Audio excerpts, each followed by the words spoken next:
Workbook को protect करने का पहला तरीका होता है कि आप यहाँ इन्फो पे चले जाओ। कहाँ जाओ?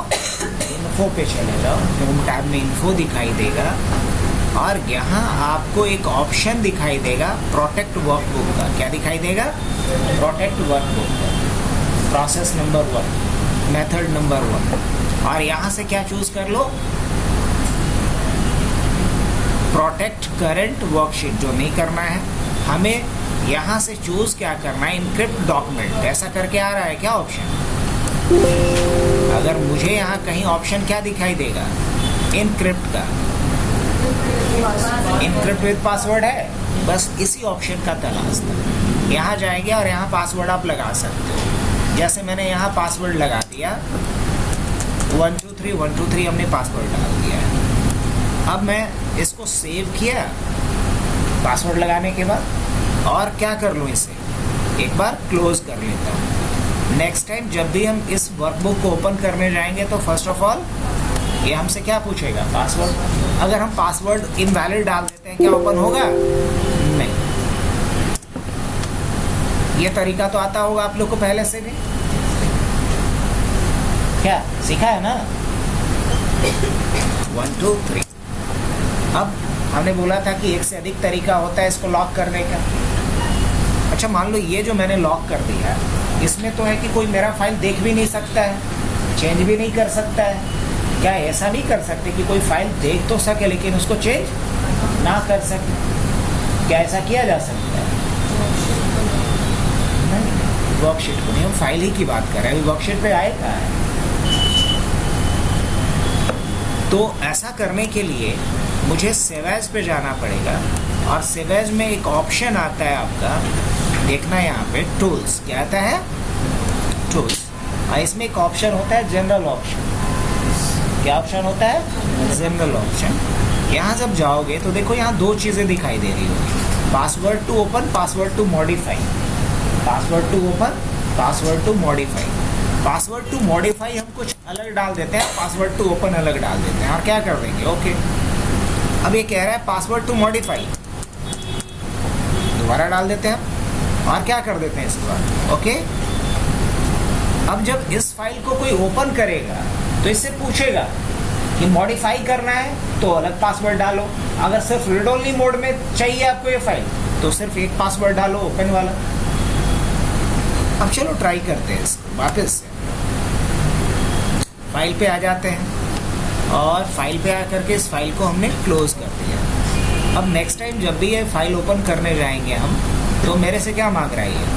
Admission form .xlsm is protected, और मेरे से यहाँ पासवर्ड इनपुट करने को बोल रहा है। हमने पासवर्ड इनपुट कर दिया 1 2 3। अब जैसे ही ओके करेंगे तो एक पासवर्ड और मांगेगा, हालांकि वहाँ ऑप्शन भी देगा कि हम रीड ओनली मोड में ओपन कर सकते हैं। जैसे ही हम ओके करते हैं तो देखो एक और पासवर्ड मांग रहा है मेरे से, enter password for write access और ओपन रीड ओनली। अगर हम रीड ओनली मोड में करना चाहते हैं तो आप इस पर क्लिक कर दो। हम मॉडिफिकेशन पासवर्ड अगर किसी को नहीं दिए हैं, रीड ओनली में खोलेगा तो सिर्फ इसको पढ़ सकता है। इसमें अगर कोई चेंजेस करना चाहे तो चेंजेस नहीं कर पाएगा। अब लेकिन जब हमने इनेबल कर दिया, या फिर मान लो इसमें से हम किसी एक शीट को हटाना चाहे, क्या हटा सकते हैं? राइट क्लिक करते हैं, डिलीट कर देते हैं, डिलीट हो गया। अच्छा, अब हम इसको क्लोज करते हैं, वापस से क्या कर देते हैं इसको? डॉट से, है ना? अब दोबारा चलते हैं हम लोग, एडमिशन फॉर्म को खोलते हैं। हालांकि ये जो एडमिशन फॉर्म हमने खोला ना, एक चीज़ गड़बड़ किया हूँ। एडमिशन फॉर्म मुझे कहाँ वाला खोलना है? डेस्कटॉप वाला, है ना? और क्या लेना है यहाँ पे? 1 2 3, और यहाँ क्या डालना है? 1 2 3 4 5। अब देखो इनेबल कंटेंट का ऑप्शन दिया है यहाँ पे, नहीं दिया, डायरेक्ट राइट मोड में ही ओपन हुआ है। तो इस तरीके से हम फाइल को प्रोटेक्ट कर सकते हैं, मतलब अपने वर्कबुक को प्रोटेक्ट कर सकते हैं। क्या ये कंप्लीट माना जाए इसको? फाइल पे आप पासवर्ड लगा लीजिएगा, आपकी कोई दिक्कत होगा? लग जाना चाहिए। अच्छा, अब किसी शीट को अगर मुझे लॉक करना है तो क्या शीट पे हम पासवर्ड लगा सकते हैं? शीट पे पासवर्ड लगाने के लिए क्या तरीका है, आप इवन रिव्यू से भी ये काम कर सकते हैं। यहाँ भी ऑप्शन हो दिया है, लेकिन हम इसको अभी टच नहीं कर रहे हैं, ऑप्शन बस बताया हूँ मैं। राइट क्लिक करेंगे और क्या कर सकते हैं, यहाँ से प्रोटेक्ट शीट का ऑप्शन है कहीं, वही ऑप्शन यहाँ भी मिल रहा है आपको। यहाँ चल करके आप पासवर्ड लगा दीजिए।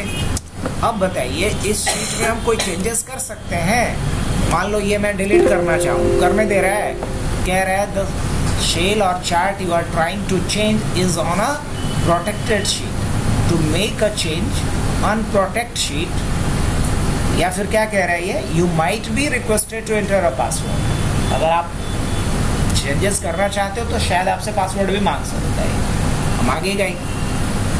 अच्छा ये तो हुआ शीट को क्या करना, लॉक करना।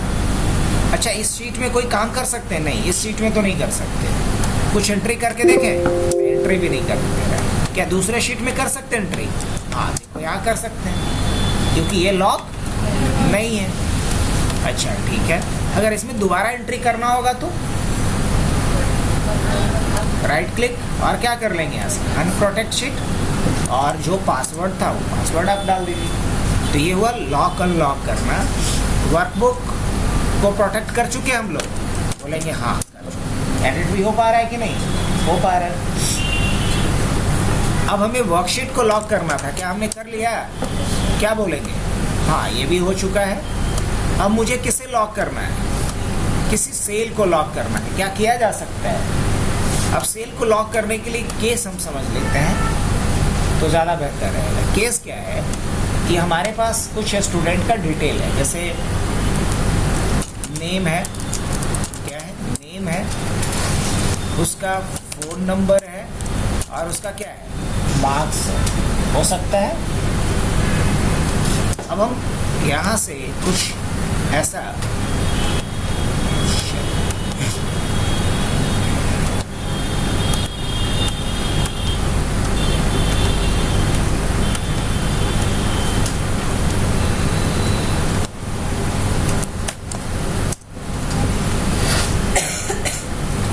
अब मैं चाह रहा हूँ कि कहीं भी एंट्री ना कर सके, कोई एंट्री जब भी करे तो सिर्फ फ़ोन नंबर अपना डालें। क्या डालें अपना, ना तो अपना नाम बदल सके ना अपना मार्क्स बदल सके। कैसा रहेगा, कैसा किया जा सकता है, हाँ बिल्कुल ऐसा किया जा सकता है। जैसे मैंने यहाँ नाम डाल दिया, अमित नाम डाल दिया, सुमित नाम डाल दिया, राजीव नाम डाल दिया हमने, आदित्य नाम डाल दिया हमने, मुकेश, और फ़ोन नंबर नहीं डाला हूँ, सबका मार्क्स डाल दिया हूँ मैं 77, 88, 55, 66, 90 ऐसा कुछ। अब बोला जाए कि कहीं कोई चेंजेस ना कर पाए, मैंने ये शीट भेजा और बोला कि सिर्फ वो क्या चेंजेस कर पाए, अपना फ़ोन नंबर डालता है बस, कैसा रहेगा। और बाकी जगह पे ये नहीं कि अपना मार्क्स बदल दें, क्या बढ़िया रहेगा। तो चेंजेस सिर्फ कहाँ कर सके, पैसा किया जा सकता है, हाँ बिल्कुल किया जा सकता है। कैसे,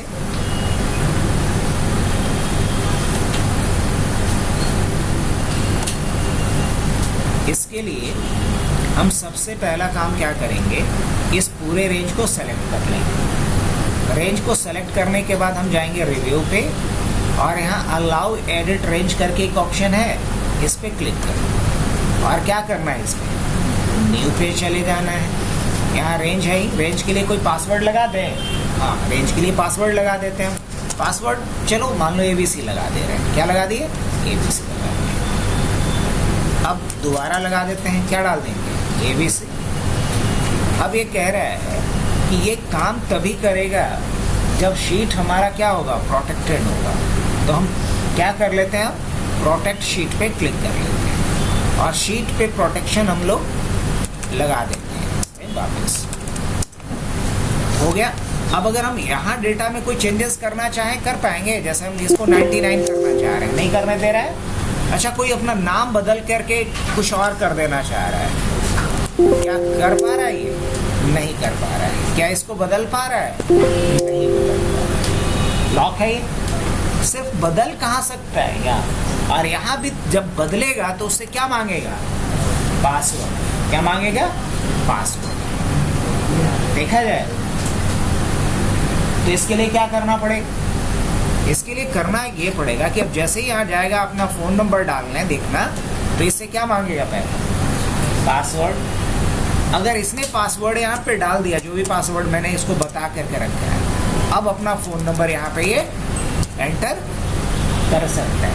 लेकिन बावजूद अभी इसके क्या इसको चेंज कर सकता है? यही हुआ सेल को लॉक कर, किसी खास सेल को लॉक कर। अच्छा, ये एक केस हुआ। एक केस और है मेरे पास, जिसमें मैं क्या चाह रहा हूँ ना, मैं क्या चाह रहा हूँ कि कुछ जगह को लॉक कर दो और बाकी जगह बिल्कुल लॉक नहीं रहना चाहिए। अब जैसे मान लो मेरे पास कुछ प्रोडक्ट का इंफॉर्मेशन है, जैसे प्रोडक्ट नेम है, प्रोडक्ट क्वांटिटी है, प्रोडक्ट रेट है और अमाउंट है, और यहाँ पे चल करके हमने प्रोडक्ट रेट और क्वांटिटी को मल्टीप्लाई भी कर दिया, और मैं चाह रहा हूँ कि यहाँ जीरो नहीं है, ये जीरो नहीं है। कोई तरीका है कि जीरो नहीं है? क्या तरीका है? इफ लगा देंगे यहाँ पे, क्या लगा देंगे? इफ लगा देंगे, और क्या बोलेंगे, दोनों में से कोई भी एक ब्लैंक हो तो नहीं आना चाहिए। तो इफ क्या लिखेंगे, this is not blank, this is not blank, यही ना। और भी देना है ना, और या फिर एंड भी देना है, तो डी के बाद फिर क्या लिखेंगे, E4 इज नॉट ब्लैंक। अगर ये दोनों ब्लैंक ना हो तो दोनों के लिए मेरे को क्या करना होगा, एंड भी लगाना पड़ेगा, और एंड के अंदर इसको डालेंगे। इसका मतलब कि अगर ये दोनों ब्लैंक ना हो तो फिर D4 इंटू E4 करो, नहीं तो इसको क्या छोड़ दो, ब्लैंक छोड़ दो। अभी क्या आ रहा है, ब्लैंक आ रहा है। मैंने यहाँ पे ऐसे ड्रैग भी कर दिया है इसको, ठीक है। इसको हमने यहाँ कन्वर्ट भी कर दिया, और ये चलो इस पे हमने लगा दिया क्या, अभी बॉर्डर भी लगा दिया। यहाँ कुछ कलर भी अप्लाई कर देते हैं, और ये भी। अब जैसे ही हम प्रोडक्ट डालेंगे यहाँ पे, जैसे हमने प्रोडक्ट डाल दिया लैपटॉप, हमने डाला SSD, क्या डाला प्रिंटर, हमने क्या डाला माउस, क्या डाला कीबोर्ड, है ना, और क्या डाला इसके बाद हमने SSS नहीं होगा, SSD डाल दिया, SSD डाला, और पेन ड्राइव। अब हमारे पास कुछ यहाँ पे एंट्री है, जैसे कि 10, 20, 30, 10, 40, 20, 10, ऐसा कुछ, और रेट डाल दिया मैंने यहाँ से आकर के 50,000, 3,000, 6,000, 200, 2,000, 1,000। अब देखो ये सब कुछ आ रहा है। अब कोई भी आएगा बंदा यहाँ क्वांटिटी या रेट मॉडिफाई कर दे सकता है, लेकिन मैं चाह रहा हूँ नहीं, ये मॉडिफाई ना हो, लेकिन इसके अलावा बाकी जगह पे कोई एंट्री कर सके। बस मेरा कंसर्न ये है कि ये क्या नहीं होना चाहिए, ये एडिट नहीं होना चाहिए। बाकी जगह पे कोई लिख पढ़ सकता है, कोई दिक्कत नहीं। एनी आइडिया कैसे होगा ये? मैंने जो यहाँ बताया था उसका जस्ट अपोजिट। एक केस मैंने बताया था कि सब कुछ लॉक कर दो, सब कुछ, और सिर्फ कुछ सेल में एंट्री हो सके, और वो भी एंट्री करते वक्त क्या मांगे, पासवर्ड, ये बताए थे। और यहाँ आपसे मैं क्या कह रहा हूँ कि नहीं, किसी भी सेल में एंट्री हो सके, मॉडिफिकेशन हो सके, सिवाय इस रेंज के। तो दोनों में सिमिलैरिटी है कि डिफरेंसेस? डिफरेंट कैसे हुआ दोनों? कैसे करेंगे इसका? कोई तरीका?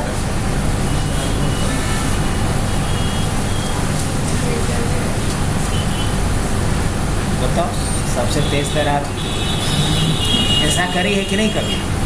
नहीं। और इधर से कोई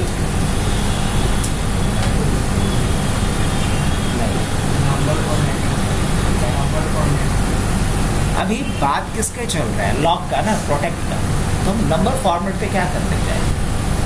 और नंबर फॉर्मेट से कैसे होगा बच्चा, बताओ तो। हम क्या बोले हैं, समझ गए हो ना अच्छे से? मैंने ये कहा कि किसी भी सेल में एंट्री हो, लेकिन यहाँ कोई एंट्री ना। और हमने ये भी नहीं बोला कि जब एंट्री करने जाए तो पासवर्ड मांगे, बस मेरा कंसर्न ये है कि यहाँ एंट्री ना हो पाए, कोई मॉडिफिकेशन ना हो पाए। हाँ, बाकी के किसी भी सेल में कोई भी एंट्री हो सके, कोई भी मॉडिफिकेशन हो सके, बस ये अपना कंसर्न, ये हमारा रिकॉर्ड। चलो देख लेते हैं। देखो इसके लिए होता क्या है कि अगर हम प्रोटेक्ट करते हैं, ध्यान से सुनना है इस बात को, जब हम यहाँ से प्रोटेक्ट शीट करेंगे तो ये तभी लॉक हो पाएगा, ये लॉक हो जाएगा पूरा का पूरा शीट, लेकिन पूरे शीट को हमें लॉक नहीं करना, यही कंसर्न है ना। तो समझना इस बात को। देखो बाय डिफॉल्ट अगर यहाँ आओगे, पूरे शीट को मेरे को सेलेक्ट करना होगा, तो यहाँ क्लिक करोगे रो और कॉलम हेडर के बीच में, तो ये पूरा का पूरा शीट क्या हो गया, सेलेक्ट हो गया, मतलब इंटायर शीट हमारा सेलेक्ट हुआ। जब इंटायर शीट सेलेक्ट हो जाए तो कंट्रोल के साथ 1 बटन दबाना। क्या दबाना है? कंट्रोल 1। क्या दबाया? अब यहाँ आओगे तुम प्रोटेक्शन वाले, किस पे, क्या बोलते हैं इसको, टैब, क्या बोलते हैं, प्रोटेक्शन वाले टैब पे आ जाना है। और यहाँ ध्यान से देखना, तो एक चेकबॉक्स यहाँ क्या दिखेगा तुम्हें, क्या दिखेगा, एक चेकबॉक्स यहाँ चेक दिखेगा। इस चेकबॉक्स को चेक होने के कारण ही जब प्रोटेक्ट करते हो तो शीट तुम्हारा प्रोटेक्ट होता है। इसको हम अभी क्या कर देते हैं, अनचेक, और अनचेक करने के बाद ओके कर दिया। हमने क्या किया, इसको अनचेक। प्रोसेस समझ में आया? स्टेप नंबर 1 क्या किया हमने, इंटायर शीट को सेलेक्ट कर लिया। स्टेप नंबर 2 कंट्रोल 1 प्रेस किया। बाय डिफॉल्ट जो हमारा एक्टिव टैब रहता है वो नंबर वाला रहता है। हमें कौन से टैब पे जाना है, प्रोटेक्शन वाले टैब पे जाना है। इसमें ये बाय डिफॉल्ट क्या रहता है, चेक रहता है। इससे हमें क्या कर देना है, अनचेक। हो गया।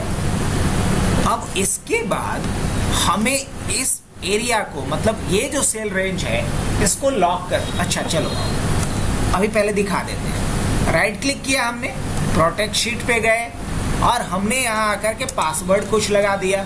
अब एक बात बताओ मेरे को कि क्या शीट लॉक हुआ होगा? नहीं, क्योंकि हमने इसके प्रॉपर्टीज में जाकर के लॉक को अनचेक करके, अब हमने पासवर्ड लगाया बावजूद इसके कोई फर्क नहीं है, मतलब ताला तो बंद है लेकिन कोई भी उसको खोल ले रहा है, तो ऐसा लॉक का कोई मतलब है नहीं। अच्छा, क्या ये चेंज हो सकता है या नहीं हो सकता है? हाँ बिल्कुल हो सकता है। देखो ये तो गड़बड़ है, ये नहीं होना चाहिए था, क्योंकि हमने तो शीट को क्या करा है, प्रोटेक्ट किया है। तो क्या कोई सॉल्यूशन है इसका? बोलो। हम तो शीट को लॉक किए हैं, लेकिन लॉक किए हैं, लेकिन लॉक का कोई फायदा मिल रहा है क्या? नहीं। फिलहाल अनप्रोटेक्ट कर लेते हैं, क्योंकि ऐसे भी कोई प्रोटेक्ट करके तो बेनिफिट है नहीं, ऐसे प्रोटेक्शन से कोई मतलब है नहीं। अब क्या करा जाए, हमें यहाँ तो हम चाहते हैं कि प्रोटेक्शन ना लगे, लेकिन ये प्रोटेक्ट हो जाए। तो इस पार्ट को क्या कर लो, इस सेल रेंज को सेलेक्ट करो, कंट्रोल 1 करो और क्या करो यहाँ पे लॉक, और फिर क्या कर लो ओके। अब दोबारा से पासवर्ड लगाओ, लगा दिया हमने। अब देखना कहीं भी एंट्री हो सकता है, लेकिन अगर मैं यहाँ चाहूँ कि सर्वर कर दूँ, हो पाएगा? यहाँ चाहूँ कि डिलीट कर दूँ, ये हो पा रहा है, लेकिन बाकी सभी जगह पे हम क्या कर सकते हैं, एंट्री कर सकते हैं। यही क्वेश्चन था ना अपना, क्या ये बात जानते थे आप लोग? ऐसा अगर असाइनमेंट दिया जाए तो कर सकते हो, यही क्वेश्चन था। अच्छा चलो, ये तो जानते थे कि नहीं जानते थे, ये खुद एनालिसिस कर लेना। अब हमें ये जानना है कि क्या हम चाहते हैं कि कोई फार्मूला यहाँ दिखाई न दे, कोई फार्मूला। अब जैसे मान के चल कि आप लोग एक सॉफ्टवेयर बनाते हो अपने किसी भी क्लाइंट के लिए, अब तुम ये चाहते हो कि क्लाइंट को दिखाई न दे कि तुमने क्या फार्मूला लगाया है। ऐसे तो जैसे ही क्लिक कर रहा है तो यहाँ कहाँ फार्मूला दिख जा रहा है कि क्या फार्मूला लगाया गया, लेकिन मैं क्या चाहता कि जो भी फार्मूला लगाया जाए वो दिखाई ना दे फार्मूला बाहर। ऐसा किए हो कभी? नहीं। क्या करना पड़ेगा बता। अभी यहाँ फॉर्मूला दिख रहा है या नहीं दिख रहा है? दिख रहा है, लेकिन हम चाहते हैं कि फॉर्मूला ना दिखे। हालांकि अभी फॉर्मूला को कोई चेंज नहीं कर सकता है, कि कर सकता है? अभी कोई फॉर्मूला चेंज नहीं कर सकता, लेकिन फॉर्मूला दिख तो रहा है। हम चाहते हैं फॉर्मूला दिखे भी नहीं, तो क्या करना पड़ेगा? राइट क्लिक कर, अनप्रोटेक्ट शीट करो पहले। आ गया। अब इस रेंज को क्या कर लेना है मुझे? हाँ, इस रेंज को हमने सेलेक्ट करा, कंट्रोल 1 वही तरीका, और जो प्रोटेक्ट लॉक था साथ में क्या कर लो यहाँ से हिडन, और क्या कर दो इसके बाद ओके।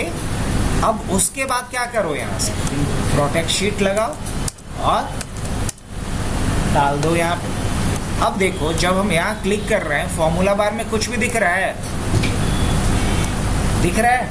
नहीं दिख रहा है। यही हुआ, क्या करना, हाइड करना किसको? फॉर्मूला को। तो फॉर्मूला को लॉक भी करना सीखे, और क्या सीखे हम लोग? हाइड करना भी सीखे। तो इस तरीके से हम लोग रिव्यू के ऑप्शंस को क्लियर किए। और अभी सीखा क्या हमने? मेन आज का थीम क्या था अभी का? प्रोटेक्शन इंप्लीमेंट करना over the workbook, over the worksheet, over the cell, over the formula. अब बढ़ते हैं हम लोग नेक्स्ट ऑप्शन की तरफ। तो नेक्स्ट ऑप्शन जो मेरा है वो है व्यू का। देखो, व्यू ऑप्शन जो होता है, व्यू का मतलब होता है टू शो समथिंग, कुछ दिखाना, कुछ देखना। ये क्या है? ये व्यू के थ्रू होता है। अब अभी जो हमारा वर्कशीट दिख रहा है उसका व्यू कौन सा है? तो बोलेंगे नॉर्मल व्यू है। अब नॉर्मल व्यू में हमें ये नहीं पता चल रहा है कि हमारा ये वाला जो कंटेंट है वो पहले पेज में आएगा कि दूसरे पेज में आएगा। अगर हम देखना चाह रहे हैं कि ये कंटेंट हमारा फर्स्ट पेज में आएगा या सेकंड पेज में आएगा, तो इसके लिए हमारे पास एक व्यू है, पेज ब्रेक प्रीव्यू। इस पे जैसे ही क्लिक करोगे तो तुम्हें दिखेगा कि मार्क्स किस में आ जाएगा? फर्स्ट पेज में आ जाएगा ये सारा कुछ। लेकिन नॉर्मली में ये पता चल रहा था नहीं। हाँ, एक बार जब पेज ब्रेक में चले जाओगे तो एक डॉटेड लाइन आ जाएगा, जिसको देख के आप समझ सकते हो ये फर्स्ट पेज में आएगा कि सेकंड पेज में आएगा। क्या बोलते हो? ये समझ में आया पेज ब्रेक प्रीव्यू का? अगर मान लो कि मैं चाह रहा हूँ कि ये सेकंड पेज में आए, तो इसको खींच के इधर डाल दे। अब ये कंटेंट किस में आएगा? सेकंड पेज में आएगा, फर्स्ट पेज में नहीं आएगा। अगर हम चाहते हैं सेकंड पेज में नहीं, फर्स्ट पेज में ही आए, तो इसको ड्रैग करके ऐसे करके कहा जाओ। तो ये काम आप किस में कर सकते हो? हाँ। अब इसमें तुम्हें काम कैसा मिलेगा वो बता रहा हूँ। जैसे मान लो मेरे पास 1000-2000 रिकॉर्ड है, अब बोला जाए कि एक पेज में मुझे 20 ही रिकॉर्ड चाहिए, तो इसको आप मैनेज किसके थ्रू करो?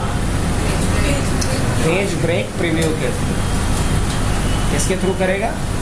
पेज ब्रेक प्रीव्यू के थ्रू। इसके बाद कौन सा ऑप्शन है? Page layout. अगर तुम देखना चाहते हो कि प्रिंट के बाद ये कैसा दिखेगा, तो आप पेज लेआउट में जाके देख सकते हो, जिसमें हेडर फुटर्स के साथ दिखेगा आपका पेज। ऊपर में आप चाहो तो पेज हेडर में हेडर अटैच कर सकते हो, और फुटर में क्या अटैच कर सकते हो? फुटर, हेडर फुटर के बारे में MS वर्ड पढ़ा है थोड़ा बहुत तो लो। अगर हर पेज में कुछ कॉमन कंटेंट डालना चाहते हैं तो किसके थ्रू डालते हैं? हेडर फुटर के थ्रू। जैसे कंपनी का नाम हो गया, PTO हो गया, या पेज नंबर हो गया, किसके थ्रू डाला जाता है? हेडर फुटर के थ्रू। तो हम लोग सबसे ज़्यादा जो यूज़ करते हैं वो नॉर्मल व्यू। सारा काम हम लोग किस में करते हैं? नॉर्मल व्यू में करते हैं। और पेज ब्रेक प्रीव्यू का यूज़ कहाँ करोगे?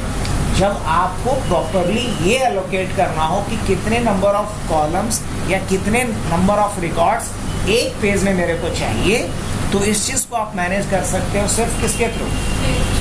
पेज ब्रेक प्रीव्यू में जाकर। इसके बाद यहाँ से हम कई बार बताए हैं कई जगहों पे कि अगर मुझे ग्रिड लाइंस को गायब करना है तो यहाँ से कर सकते हो।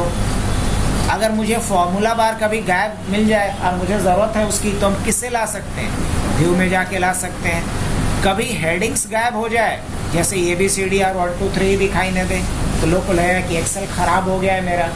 एक्सेल ख़राब नहीं हो गया है, यहाँ से हेडिंग्स में जाके क्या करना पड़ेगा? चेक कर लेना पड़ेगा। और एक्सेल में हम मान लो दूर बैठा हुआ है, मतलब 100-200 बच्चे हों, इस क्लासरूम में दूर तक दिखाई देगा क्या कंटेंट है। तो हम जूम लेवल अगर बढ़ाना चाहें तो किससे बढ़ा सकते हैं? यहाँ से बढ़ा सकते हैं। और एक्सेल क्या जूमिंग सपोर्ट करता है, याद है तुम लोग को? शुरू में भी बताए होंगे कि एक्सेल मिनिमम क्या जूम लेवल सपोर्ट करता है और मैक्सिमम क्या करता है। एक्सेल मिनिमम 10 और मैक्सिमम 400। आगे बढ़े। अब अगर मान लो जितने भी विंडोज़ खुले हैं सबको अरेंज करना है, तो अरेंज विंडोज़ जैसे ही करोगे तो जितने भी ओपन विंडोज़ होंगे सबको अलग अलग अरेंज करके दिखाएगा। अगर मान लो एक नया विंडोज़ हमने ले लिया, 2 विंडो ओपन हो गया एडमिशन का, देखो। अब अगर हम चाहें इसको अरेंज करना तो क्या करेंगे, अरेंज ऑल। अब इस तरीके से अरेंज करके साइड बाय साइड दिखा सकता है कि नहीं दोनों विंडोज़ को, तो कोई नई बात नहीं है, ऑलरेडी जानते हो इसको। अब आ जाओ, इसके बाद एक बड़ा ही इंपॉर्टेंट ऑप्शन है जिसका बहुत ज़्यादा यूज़ करते हैं अपन लोग, और वो क्या है, वो है फ्रीज पेन। क्या है? हालांकि फ्रीज पेन को समझने के लिए हमारे पास कुछ लंबा चौड़ा एंट्री होना चाहिए।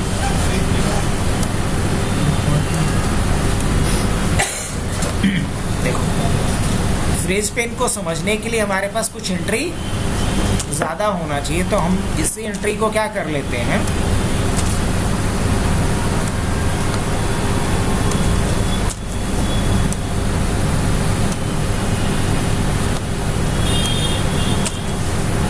अब आओ हम लोग इस एंट्री को मल्टीपल टाइम्स रिपीट कर लिए। अब हमारा बस करना क्या है कि जब हम स्क्रॉल करेंगे तो ध्यान से देखना, यहाँ हेडिंग दिख रहा है क्या, हेडिंग क्या हो चुका है। अब ये देख के पता नहीं चल रहा है कि ये क्या है, ये टोटल है या प्राइस है। लेकिन अगर हेडिंग दिख रहा होता स्क्रॉल करने के बाद भी तो ये कंफ्यूजन तो नहीं होता। तो हम चाहते हैं हेडिंग क्या हो जाए, हमारा फिक्स हो जाए। तो क्या करेंगे हम, इसके लिए हमारे पास फ्रीज पेन है और यहाँ कहीं दिख रहा होगा फ्रीज टॉप रो या फ्रीज फर्स्ट कॉलम या फ्रीज पेज। तो फ्रीज टॉप रो को हमने क्लिक कर दिया। अब जब स्क्रॉल करेंगे तो पहला रो फिक्स हुआ है, ये तो गड़बड़ है, इससे तो काम हुआ नहीं हमारा। ये हो गया नहीं, इससे काम नहीं हुआ हमारा। तो हम क्या करने वाले हैं, अनफ्रीज कर लेते हैं कि फ्रीज करेंगे नहीं। यहाँ जब कर्सर रखोगे तो अनफ्रीज का ऑप्शन आ गया।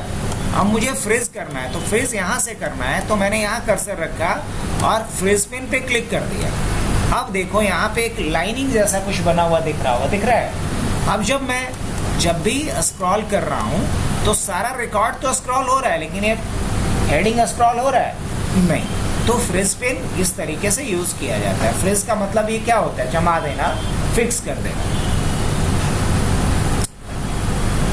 अब दोबारा हम लोग आ जाते हैं, फ्रीज पेन के बाद एक ऑप्शन है हमारे पास स्विच विंडोज़। क्या है, स्विच विंडोज़। मैक्रो का यूज़ तो बताया है, फॉर्म से बता रहे थे शायद परसों तरसों। स्विच विंडोज़ की अगर हम बात करें तो इसका यूज़ कहाँ पड़ता है, तो ख़ास तौर से अगर मान लो अलग अलग हमारे पास वर्कबुक है और वहाँ से डेटा को हमें सर्च करना हो वीलुकअप लगा करके, तो हम किसका यूज़ करेंगे। अब इसके लिए इस तरह का केस हमें एक तैयार करना पड़ेगा।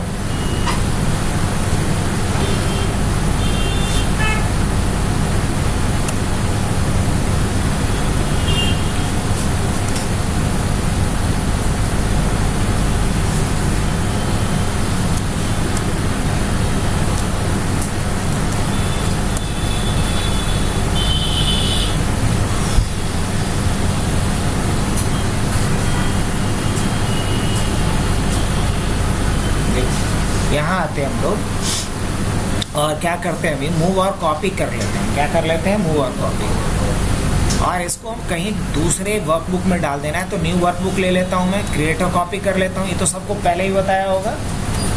और एक नया वर्कबुक बन गया जिसमें जाने वाली कॉपी आ गई। इसको हम सेव कर लेते हैं। और सेव कहाँ कर लेते हैं, इसको डेस्कटॉप पे कर लेते हैं। किस नाम से, मान लो इसको स्टॉक के नाम से कर लेता हूँ सेव। ये सेव हो गया, इसको हम क्लोज कर लेते हैं। अब यहाँ आने के बाद करना क्या है मेरे को वो समझना।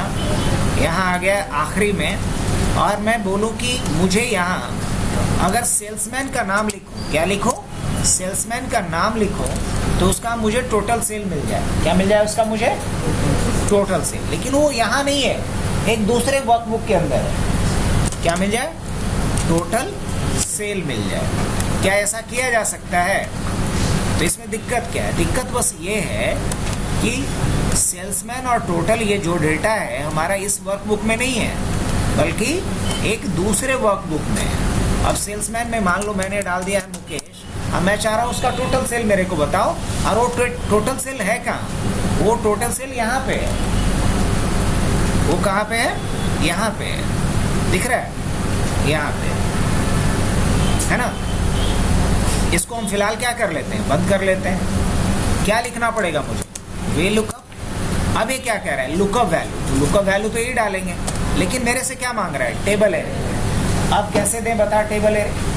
अगर यहाँ आसपास में होता तो रेंज सेलेक्ट कर लेते, दूसरे शीट में होता तो यहाँ से रेंज सेलेक्ट कर लेते, लेकिन ऐसा तो कोई कहानी है नहीं, वो तो अलग वर्कबुक में है। प्रॉब्लम समझ में आ रहा है? यहाँ जरूरत पड़ता है किसका? समझ में आया? अब हमें वो फाइल यहाँ पे क्या करके रखना पड़ेगा? पहले फाइल ओपन करके रख ले, कम से कम फाइल ओपन करके रख लिया। अब हम दोबारा आ जाते हैं यहाँ पे और स्विच विंडोज में चलते हैं। अच्छा क्या, एक second,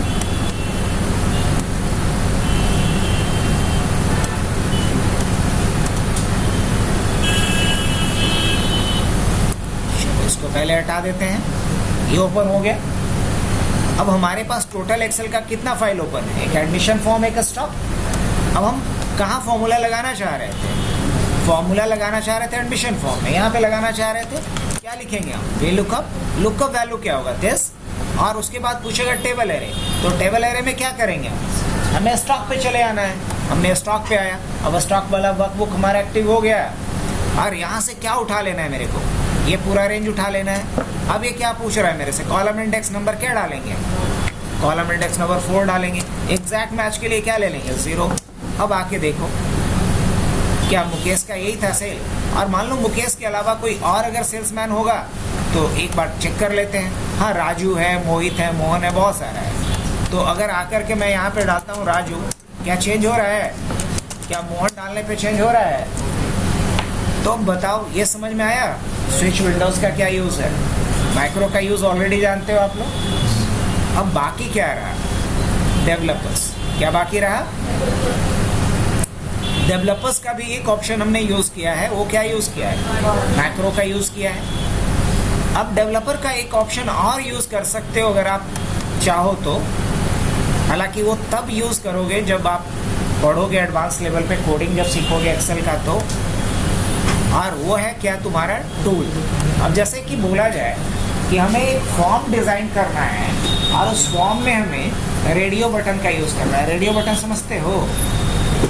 radio button, check box, drop down, ये सब समझ में आता है थोड़ा बहुत? नहीं। अब जैसे ये क्या दिख रहा है तेरे को? चेक बॉक्स दिख रहा होगा। अच्छा, ये क्या दिख रहा है? इसको ड्रॉप डाउन बोला जाता है। क्या बोला जाता है? Drop down. चलो, अब ये क्या है? ड्रॉप डाउन है। रेडियो बटन अभी भी नहीं दिख रहा है। ये क्या है? Check box. ये क्या है? सब चेक बॉक्स। ये ड्रॉप डाउन। अब आ जाते हैं इधर, ये भी ड्रॉप डाउन दिख रहा है, चेक बॉक्स दिख रहा है, रेडियो बटन अभी भी नहीं दिख रहा है। तो ठीक है, रेडियो बटन दिखाने के लिए मैं एक काम करता हूँ, sysdm.cpl ओपन कर लेता हूँ। क्या ओपन कर लेता हूँ? sysdm.cpl। अभी अगर मैं चेंज पे चलूँ तो देखो यहाँ पे एक डोमेन का ऑप्शन आ रहा है, एक वर्कबुक का ऑप्शन आ रहा है, ये वर्क ग्रुप का ऑप्शन आ रहा है। तो दोनों में से एट अ टाइम कोई एक ही ऑप्शन को हम सेलेक्ट कर सकते हैं। तो रेडियो बटन एक ऐसा सिलेक्शन कंट्रोल टूल होता है जो मल्टीपल ऑप्शन से एट अ टाइम किसी एक ऑप्शन को सेलेक्ट करने के लिए अलाउ करता है। तो देखो, डोमेन और वर्क ग्रुप दोनों ऑप्शन है, इसमें से सेलेक्ट किसको करना है मुझे?